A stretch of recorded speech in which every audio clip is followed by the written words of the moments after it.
Yes, we're back with another rider, another episode. Today we have Craig in the back here. And what's your title?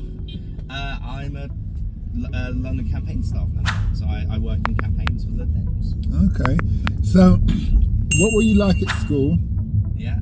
So I went to a school in sort of Brent, basically. So I went to sort of Harlesden, Willesden, sort of Neasden kind of area. So that is a state school. State school, Catholic school, not very good school. Why was it not very good, Craig? So what was always quite funny was the school was surrounded by like a load of council estates. Yeah. In the worst bits of Harlesden. And I remember like with all the kids that I ended up going to high school with was on the other side of the borough in Kenton. And it was basically the parents who wanted to make sure the kids that were in gangs weren't in the area that they were from. So they said, oh, if he goes all the way to the other side of the borough, he won't get in gangs. And I was like, well, there's literally like 25% the same people I went to school with on the other side of the borough. So you've defeated your own objective there. But no, it wasn't very good. Did you have to navigate the gangs and all the problems? Not as much, but it was a bit terrible around that So area. you never got mugged or anything like that? Oh yeah, definitely got mugged in the Sorry to laugh. It's all right, you know. It's nonsense. What? Place. Yeah, but they taking silly things like your trainers or your phone or money. Lot more. Well, no phones back then. I'm too old. Wouldn't have had a phone back then. Well, you're a 70s child. No, I'm 35. Okay, so Yeah, you're so- 80s. So 80. So it would have been in the 90s. We wouldn't have had phones. Yeah, So- it's funny to think of that, isn't it? Yeah. So I'm a 70s child. So No, I remember the flip phones came out and all that kind of thing. I was like, oh god, yeah. Free mobile and all that kind of thing. But no, it was very sort of working class background. Sort of dad's a window cleaner, was a window cleaner, you know. so when you left school, Yeah.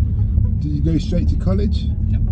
You, After school, I went to Ealing College for a little bit to do like media studies for a year, and then went straight into work. so you come from council estates as well? Yeah. Really? Okay, that's good. So you really worked your way up.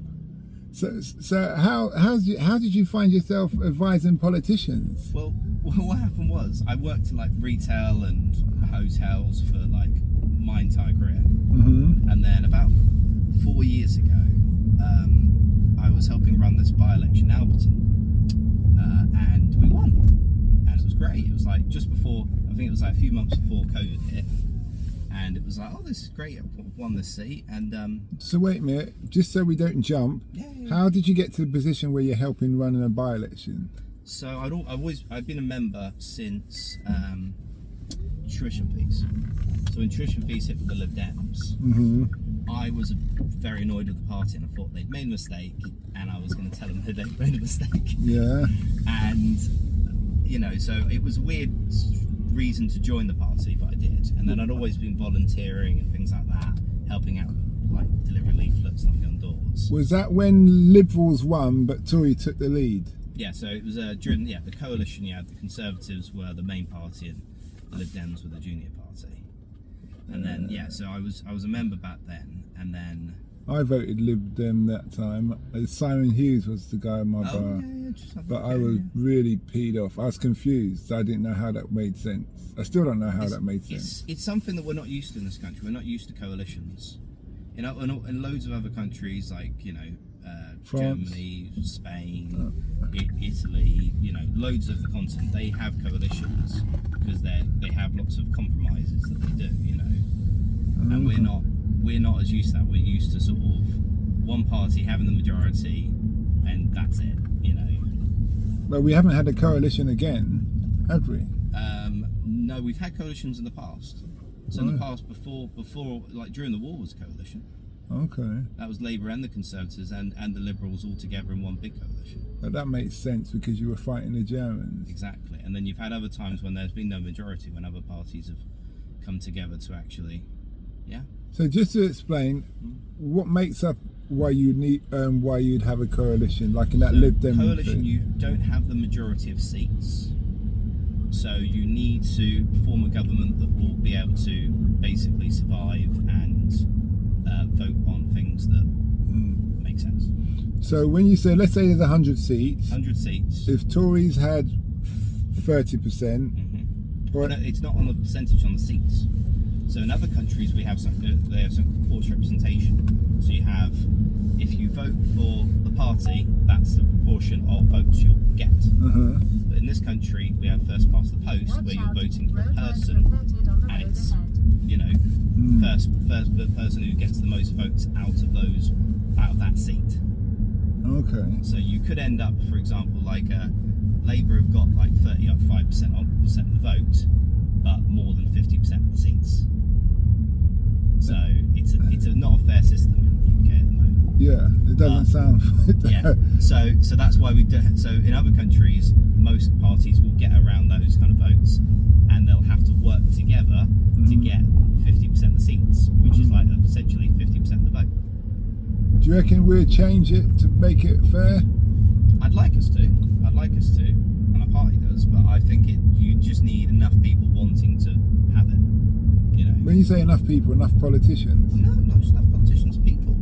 You know, I mean, like the best description is in New Zealand, they changed from first past the post to forced representation. Okay. And they just voted on it. They said, that's what we want. We want to change. Now, I think they need someone like you to explain it to the public first. I'm still trying to slowly I kind of get what you're saying, but I'm still trying to wrap my head around it. It'll probably come to me in 3 days' time. That's what Craig was saying. Yeah, it's basically you vote, you get proportionally, you get the amount of politicians from that party that you actually voted for. Okay. So if you've 20% of the people voted for that party, 20% of the politicians would come from that party in Parliament. So what's a typical day like for your job? So my job, it's anything from sort of trying to plan the next campaign we're going to do somewhere. So, for example, a local party, I do like borough local parties, will say we want to campaign in this area on this particular issue, whether it be winter fuel allowance, whether it be housing, whether it be sort of homelessness, whatever.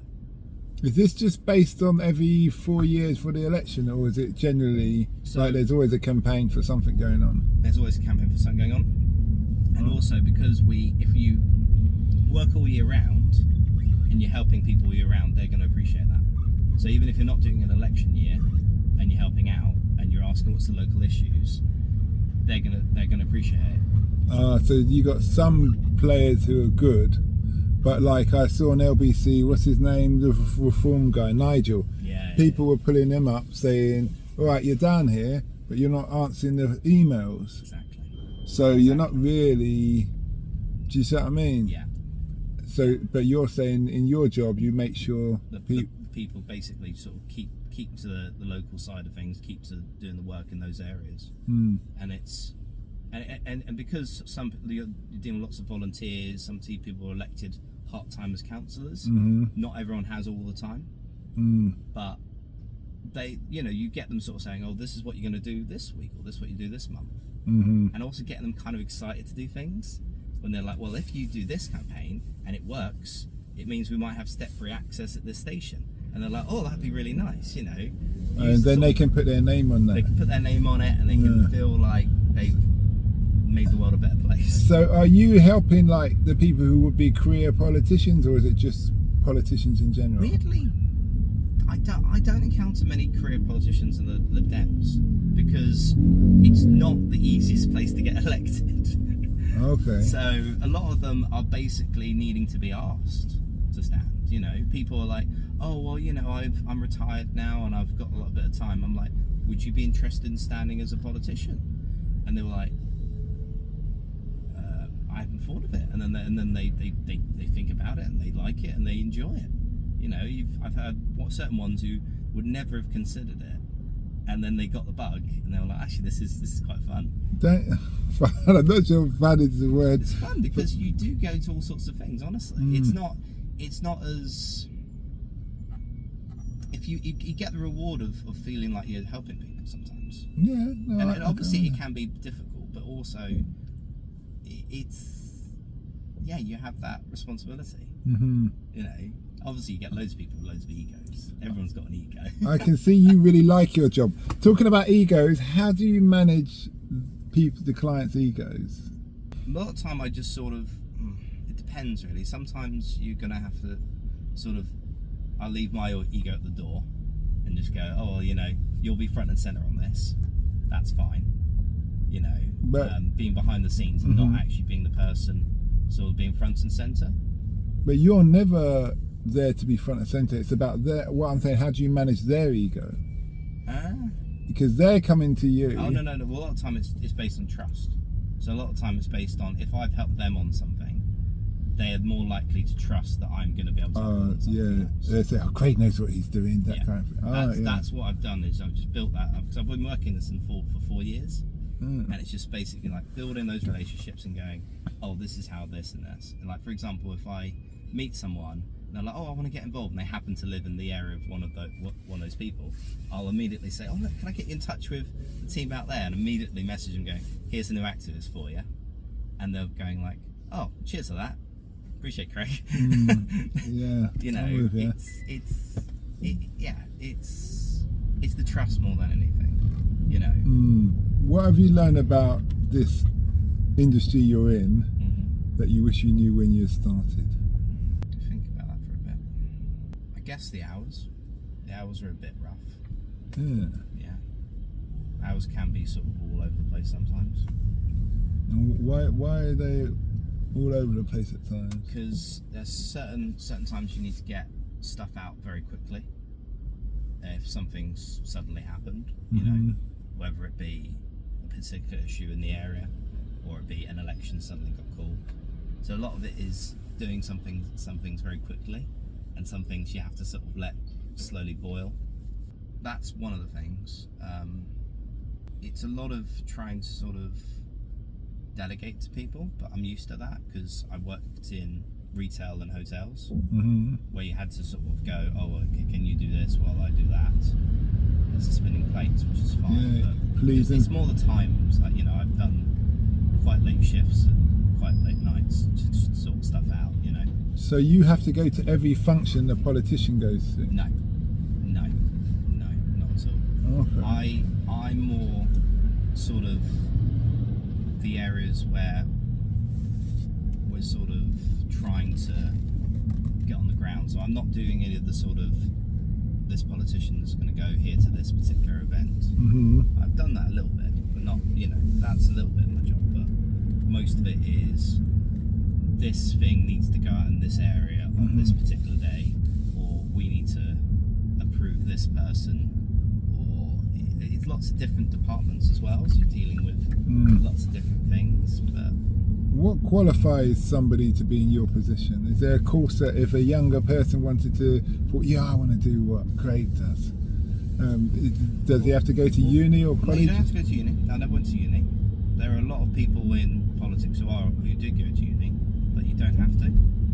I mean, it does help if you want to study politics, if you want to get really like elected to something or something like that. But to be honest, getting some life experience is better.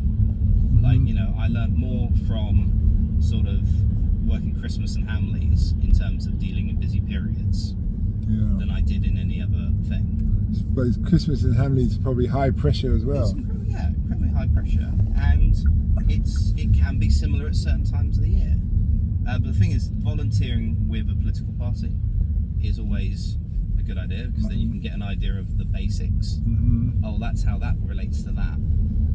You know, if someone's involved and they get to know people, that's a start of it. You know, lots of people start somewhere. Having sort of an experience of doing artwork, sort of that helps sometimes. But the thing is, people are very happy to sort of teach, even if you're a volunteer. It doesn't have to be like day one you're like, right, you're working for us now, here's all the things you need to learn. You can just learn it in stages. It's not like it's going to be sort of a rush, basically. Yeah, I'm with you. So kind of go to, if you're advising a younger person, it would be go to an office and not just offer your services free of charge. But you're paid now, that's your profession. I'm paid, but I was a volunteer. Well, how long were you a volunteer for? So I was a volunteer for about 9 years. Yeah. What?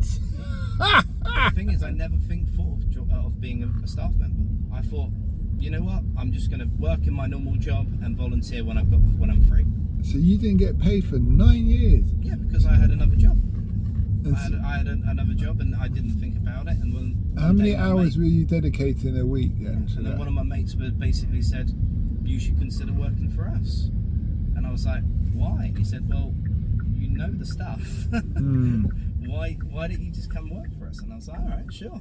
Okay. And that was part of the fun of it. You know, it was basically sort of if you've got the knowledge and you've got the people that you sometimes have to find somebody that you might think was appropriate for it, you know. It's all the connections as well, I suppose. Yeah. Networking, yeah. Networking connections, because, you know, I like the people. They're friendly, man. You know? Okay.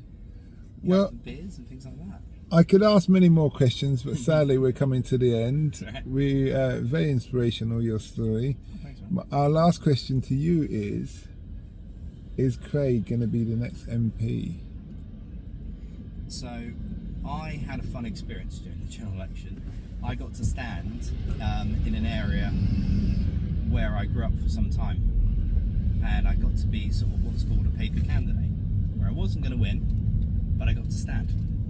Oh, so you put your name up to be an MP, Yeah. but they knew you weren't going to win. Yeah. But they had to represent someone in that area. Yeah. But it's good experience for you. Exactly. And it was in a place called Ealing North, which is sort of Perivale, Norfolk, Greenford. And it was lovely. I enjoyed myself so much because I was mostly helping in the areas we could win, which we won 72, so I was happy. But like, I got to go to hustings. I got to go to sort of like, hello, I'd love to be a representative. I knew I wasn't going to win, but I thought, this is fun. This feels good. You know, telling people I want to do it. And I had a lot of fun, and I'm going to do it again one day, but I haven't decided when. Did you find you got a lot of love when you knock on I assume you're knocking on people's doors? Yeah. So saying that you actually brought up in the area, did you find that you got a lot of love from people, or people say, oh, they look at you like, okay? There was one or two people who recognised me too from growing up in that part of the area, so you know, that was good, because I went from Perivale to Harlesden, and then moved back to Perivale as well, because that's where I really want to live again, is Ealing. And yeah, it was nice. Oh, hello, Craig. Oh, I knew when you were little, you know. That was nice. Come on, it's Craig. We got to vote for him. Get Figure on the phone. Tell him he's got to vote this year. Craig's going. Yeah. I'm not saying that exactly happened, but it did exactly. It did happen one or two times. We're doing it. You get the old mother throwing up people. It was nice, you know. It was a nice sort of thing to do. And a nice experience. And as soon as we're stuck in traffic, another last question is, if as a politician today you could change anything about this country, what would you change, and what would you do about the LTNs? I have to throw that in as an Uber driver. As an Uber driver. I'll answer the LTN question first. So the LTNs, some areas it makes sense, some areas it doesn't. So some areas of London it makes sense for their roads, but I know like especially in Ealing, like around Walpole, it doesn't make any sense, and they've removed them. So it depends on all the areas. You know, if the residents hate it, get rid of it. You know, like if there's like more super majority of people don't like it, they want to remove it, then that's what they want to say. Yeah. And they have been removing some and keeping in others. Okay. In terms of what I would do to change the country, end long-term homelessness. Okay. Like end it completely. Like, I understand short-term homelessness is going to be like nigh impossible to sort out, but imagine like there's certain countries. Like I went to Norway on a holiday for a wedding, and I was like, there's no homeless in this part of the city. It's too cold. When that snow kicks in. We have cold winters. No, we're not like Norway, but I understand it. Yeah, we shouldn't have. This was in the summer, and I was like, oh, okay. Yeah, they were like, we've found a way of making sure this doesn't happen. I understand what you're saying. Ending long-term homelessness. That's my big thing. And my last quick question: 20 miles an hour. What do you think of that? I have to throw in these Uber questions. Near schools, yeah. Depends on the parts it makes sense in. not on main roads. Do you think we should just have 20 miles an hour where schools are at peak time for like the daytime, but at night it's gone back to normal? So they're still going to be. Do you see what I mean? They're still going to be coming out at lunch though. Yeah. So the daytime during school. I think just have it 20 all day. That way, it's just sort of it's easier to sort of say, well, if it's this area, it must be a school. It's 20 miles per zone. Makes sense for that. Okay. But and also certain areas, it kind of makes sense certain times. But to be honest, yeah. Okay. I think it just basically you should work out where it makes sense and where it doesn't. Okay. Well, thanks a lot for that, and we wish you well. Do you want to tell people where they can find you, social media wise? I'm not really on social media, but if you are interested in getting involved in the Lib Dems, go to thelibdems.org.uk and you can say volunteer or join the party and get involved. Well, thanks a lot for that, and we wish you well. Cheers.